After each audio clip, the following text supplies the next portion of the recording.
গত 100 বছরে একমাত্র গণ অভ্যুত্থান, গণবিপ্লব, যেখানে বিপ্লব বা অভ্যুত্থানের পরে কোনো মানুষকে মরতে হয় নাই, কারো দোকান ব্যবসা প্রতিষ্ঠান লুণ্ঠিত হয় নাই, কারো ঘর বাড়িতে আগুন জ্বালানো হয় নাই। এদেশের মানুষ দায়িত্বশীলতার পরিচয় দিয়েছে। কিন্তু দুর্ভাগ্যের বিষয়, 6 তারিখ থেকে একদল লোক চাঁদাবাজিতে ঝাঁপাইয়ে পড়ল। সব জায়গা থেকে আমাদের কাছে খবর আসলো। আমরা তাদের শীর্ষস্থানীয় 2 জন নেতাকে নিয়ে বসলাম।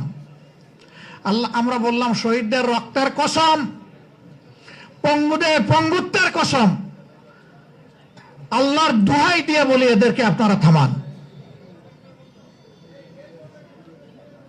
আমাদের কথা তাদের ভালো লাগে নাই।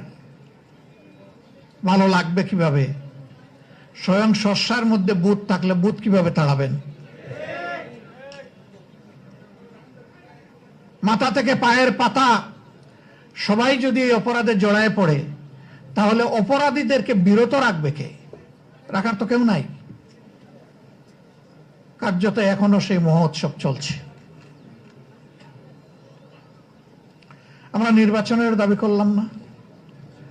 আমরা আমাদের সহকর্মীদেরকে বললাম যে শহীদদের বাড়িতে যাও, মা বাপের পাশে দাঁড়াও, সান্ত্বনা দাও, তাদের জন্য দোয়া করো, নিজেদের যা কিছু আছে উজাড় করে দিয়ে সেইটা করো।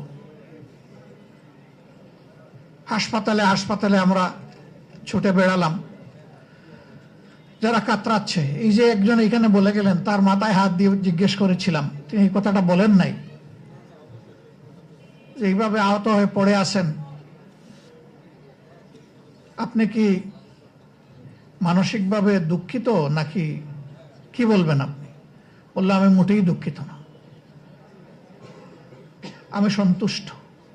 আমার জাতির জন্য আমি যে রক্ত দিতে পেরেছি, আমি তো বেঁচে আছি, কিন্তু আমার সহযোদ্ধারা তো অনেকে চলে গেছে।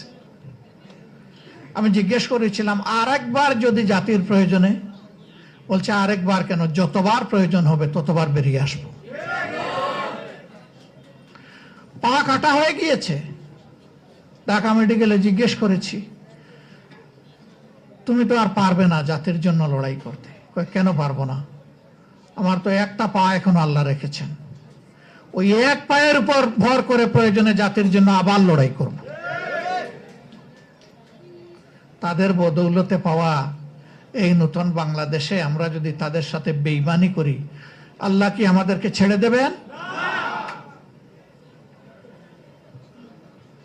আমরা সবাইকে আহ্বান জানিয়েছিলাম, এই শহীদ, এই আহতদেরকে সম্মান করুন, শ্রদ্ধা করুন, তাদের আকাঙ্ক্ষা বাস্তবায়নে এগিয়ে আসুন।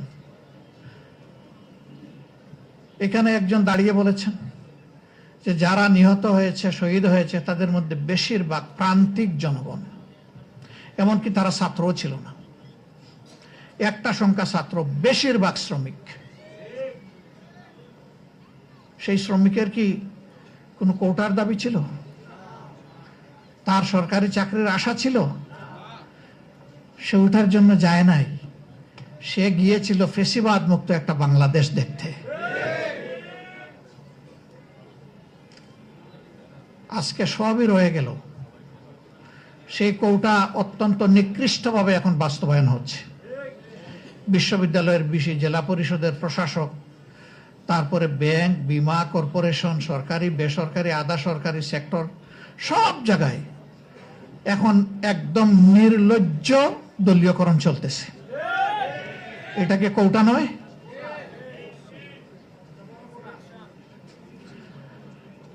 এখানে যোগ্য লোকদেরকে, দেশপ্রেমিক লোকদেরকে সরিয়ে দেওয়া হচ্ছে।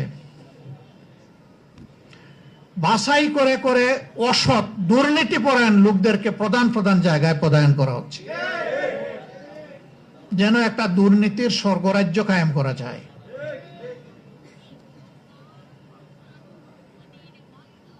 আমরা আজকে কি জবাব দিব এই শহীদ পরিবারের সদস্যদের কাছে? কি জবাব দিব জুলাই যোদ্ধাদের কাছে, যে আকাঙ্ক্ষা নিয়ে তারা যুদ্ধ করেছিলেন, তাদের সন্তানরা জীবন দিয়েছিলেন? আমাদের কি জবাব? চিঠি লেখে খালি হাতে যুদ্ধ গিয়ে জীবন দেওয়া আনাসের মা বাবার কাছে আমাদের জবাব কি? জাবের ইব্রাহিমের মা বাবার কাছে জবাব কি? রিয়া গুপের মা বাবার কাছে আমাদের জবাব কি? শান্তর মা বাবার কাছে আমাদের জবাব কি? আবু সাইদের সেই নিরীহ পরিবারের সদস্যদের কাছে আমাদের জবাব কি? মুগ্ধর পিতা এখানে আছেন, তার পরিবারের কাছে আমাদের জবাব কি? আমি উনার প্রতি বিশেষভাবে কৃতজ্ঞতা আদায় করি। চেষ্টা করেছি আমি এবং আমার সহকর্মীরা গড়ে গড়ে শহীদ পরিবারে গিয়ে তাদের দোয়া নিতে। আমরা তাদের পরিবারেও গিয়েছিলাম, মেহরবানি করে উনারা আমাদেরকে সুযোগ দিয়েছিলেন যাওয়ার। সেই সময়টা আমরা ফিল করেছিলাম যে প্রাথমিক ধাক্কা সামলানোর জন্য আমাদের সামর্থ্য অনুযায়ী সব পরিবারের হাতে আমরা কিছু উপহার তুলে দিতে পারি কিনা। এই পরিবারের গর্বিত অভিভাবক তিনি বলেছিলেন, আমার ছেলেটি ছাত্র হলেও ফ্রিল্যান্সার ছিল। আমার যতদূর মনে পড়ে তিনি বলেছিলেন যে সে তার পার্সোনাল অ্যাকাউন্টে আমাদের জন্য 24 লক্ষ টাকা রেখে গিয়েছে। এই টাকা আমাদের ফ্যামিলি চলছে, আপনারা এসেছেন বলেছেন আমরা খুশি, এটা আমাদের লাগবে না।